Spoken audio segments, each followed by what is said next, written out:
I'm an ordained minister of the gospel, and I'm also trained as a city planner. So throughout my life, I've seen how our lived faith affects the communities around us. For me, my citizenship in this country is an important part of my spiritual life. Voting is a spiritual discipline. We're told that to be political and religious in this country means to advocate for certain single policy issues or live separate lives and never discuss with our religious friends the things that most affect us in our lives. But God doesn't tell us to ignore the world around us, but rather to engage with it differently. The good news of Jesus exposes the immorality of the world's systems of worth and value and power.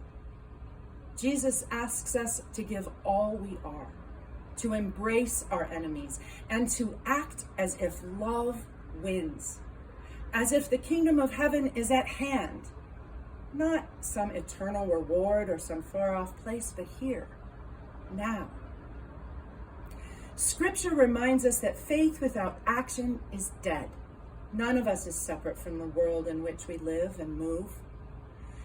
In fact, all significant change in this country has had faith involvement.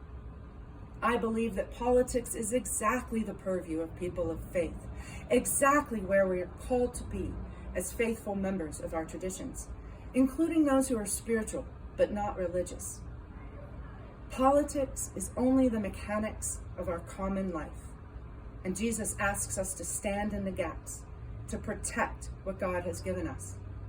A direct way to do that as God's hands and feet in the world is to act, to get involved, here, now. For you, this may mean starting a new conversation at church, or finding a candidate or a cause to support. I urge you to consider all of this as your faith in action, as a way you're a follower of Christ.